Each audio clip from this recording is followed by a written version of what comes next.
की सवाल है और आपको हिंदू और सनातन की इज्जत बचानी है, आपको ये काम करना पड़ेगा, मेरे लिए नहीं, महाप्रभु श्री राम के लिए आपको ये काम करना पड़ेगा।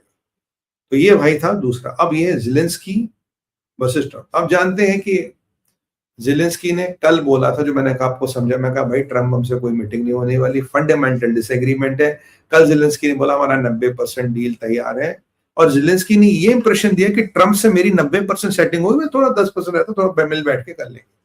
आज ज़ेलेंस्की बहू बोले भाई अब ऐसा करता हूँ, ट्रम्प ने बुला रहा फ्लोरिडा, कहता अब मैं यूक्रेन से चलता हूँ तो पहले कनाडा रुकूंगा, क्या वहां मार्क कार्ने साहब जो कनाडा के प्रधानमंत्री, पहले उनसे मिलूंगा, फिर वहां से हम फोन लगाएंगे यूरोप, और यूरोप के लीडरों से गुपचुप करेंगे, गुपचुप गुपचुप गुपचुप गुपचुप। तो गुपचुप गुपचुप करके, गुप्तगू नहीं, गुपचुप गुपचुप, गुप्तगू तो कुछ पॉजिटिव होती है ना, गुपचुप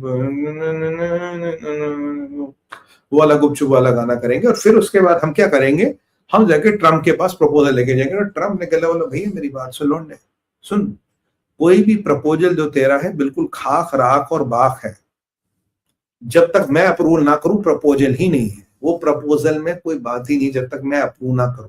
तो यूरोपियनों की का कचरा लेके यहां मत आ जाए, जो मैं जब तक मोहर ना लगाऊं वो तो बेटा प्रपोजल तक नहीं कहलाएगा, तब तक it's not even qualify as a proposal. तो भैया ये बात समझ लो, गार्ड बांध लो और समझ लो, सीधा बोला गया किसको। अब कहते हैं दिल के अरमा आंसुओं में बह गए, हम तो वफा करने से पहले ही तनहा रह गए। वफा करके नहीं, वफा करने से पहले ही तनखा रह गई, मतलब अभी निकाह हुआ नहीं, तलाक पहले भेज दिया स्पीड पोस्ट से। ये क्या हो गया? अब ज़ेलेंस्की बेचारा परेशान, अगर मैं ज़ेलेंस्की होता मेरा जहाज उड़ रहा था भाई, और पायलट भाई क्या घुमा यार, पीछे घुमा यार इसको, क्या कह रहे यहाँ कुछ नहीं होने वाला। देखिए मेरा एक प्रेडिक्शन था, जो अमेरिका मीडिया को भी मैं ट्रैक कर रहा था, कल मैंने आपको बोला था, बिल्कुल सीधा प्रेडिक्शन है। मैंने कहा ट्रम्प सोच रहा है कि इस मरे हुए घोड़े ज़ेलेंस्की पे कितना पैसा लगाऊं, या मैं पुतिन से रिलेशन ठीक करूं, या मैं कोई ऐसी चीज ना जिससे पुतिन मेरा मित्र बन जाए और मैं ज़ेलेंस्की से हाथ जोड़ूं। यूरोप वैसी सिविलाइजेशन लाइबिलिटी है, इनके यहाँ पुराने मकबरे और पुराने किलों के अलावा कुछ बचा नहीं है इनको। वैसे ही मैंने आपको इस्लामाइजेशन बताया था कितना बड़ा खतरा है, कैसे मुसलमान यूरोप को धीरे धीरे चबा रहे हैं, वो तो मैं डिस्कस कर चुका हूँ। कह रहा भैया छोड़ इनको। ट्रम्प कहीं ना कहीं मुझे लगता है ट्रम्प में एक फीलिंग आ गई यार, अब क्रिश्चियनों को आपस में लड़ाइयाँ बढ़ाइयाँ कम करनी चाहिए, जो अच्छी फीलिंग है, जिसके लिए फॉर अ चेंज में ट्रम्प को सपोर्ट करूंगा। क्रिश्चियनों को आपस में मारना रोकना पड़ेगा, Christian should not kill each other, क्योंकि you have a much bigger advisory, जो हर कोई तैयार है, यहूद हनूद और सबको ठोकने के चक्कर में सब तैयार है। तो भैया Christian should stop killing each other, और ये एक मुझे पॉजिटिव स्टेप लग रहा है। ट्रम्प क्या करेगा, अगर पुतिन को खुश रखने के लिए उसको ज़ेलेंस्की को, वो एक इंग्लिश में कहा push him under the bus, he will push Zelensky under the bus. ठीक है यार, गया मिशन में काम आ गया।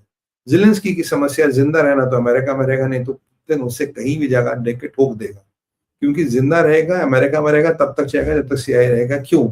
याद कीजिए क्रिसमस में ज़ेलेंस्की ने क्या बोला, my dear lord Jesus Christ, चाहता हूं पुतिन मर जाए। रशिया ने कहा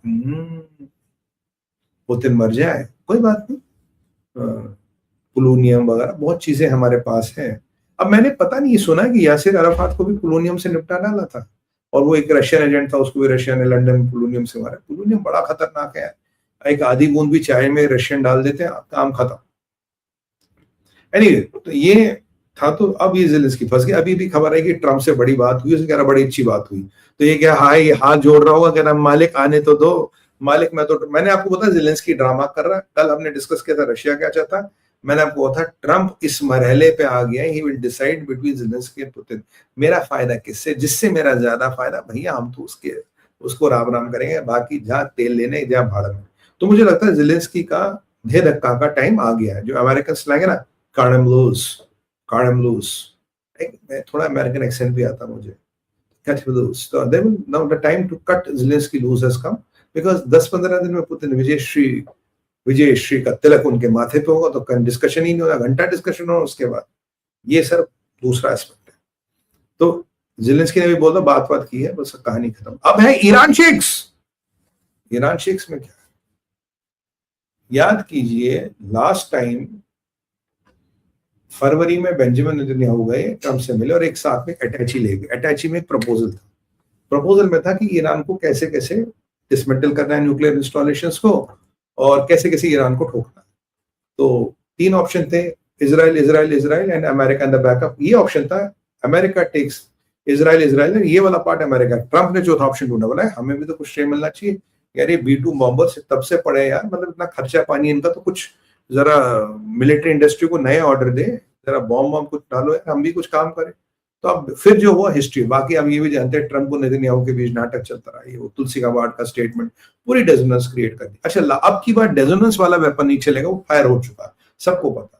अब की बार बेंजामिन नेतन्याहू जा रहे हैं ट्रंप से मिलने, आज खबर आई है इजरायली मीडिया में, डेट वेट भी आने वाली शायद आजकल में जा रहे हैं, I don't know the date, but ये है कि जा रहे हैं, कंफर्म हो गया हाल फिलहाल में। और अब की बार एक और अटैची नेतन्याहू लेंगे, और अटैची में प्लान कि जो इजराइल, जो ईरान की ये जो बैलिस्टिक मिसाइल बनाने की क्षमता, इसको कैसे बर्बाद किया जाए।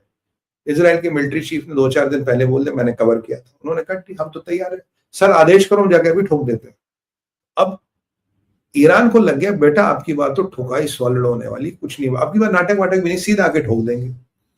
अब मोहम्मद पेजेश्कियान तो पहले कह हम ये कर देंगे, वो कर देंगे, अगर अच्छी एक नंबर का मक्कार है, अगर अच्छी एक नंबर का ड्रामा है, अगर अच्छी हम ये कर देंगे, हमारे पास ये वेपन, हमारे पास वो वेपन। आज कह रहे आज थोड़ा टायर में पिंचर हो गया।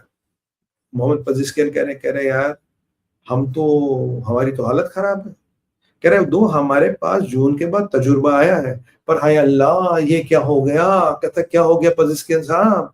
बोलते यूरोप हमें ठोकने पे लगा है, यहूदी हमें ठोकने में लगे हैं, अमेरिका हमें ठोकने में लगा, छोटा सा ईरान है, कितने लोग मिलके ठोकोगे यार, मतलब कुछ तो लेवल करो ना।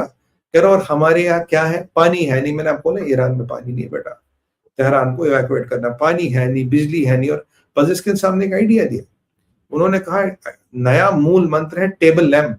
टेबल लैंप समझते ना, टिक टिक वाला, मेरे पास एक है, मैं आज लाया नहीं तो आपको दिखा देता, पर लेके दिखाऊं आपको, होल्ड कीजिए, छोड़ो यार, टेबल लैंप आ जाते। कह रहा मेरा नया मूल मंत्र है टेबल लैंप। कह रहा टेबल लैंप से क्या होगा? कह रहा जब मैं पढ़ता हूँ और ऑफिस में आता हूँ, मैं टेबल लैंप जलाता हूँ, सारी लाइटें नहीं जलाता, बिजली बचाओ, बिजली बचाओ इज बिजली प्रोड्यूस्ड।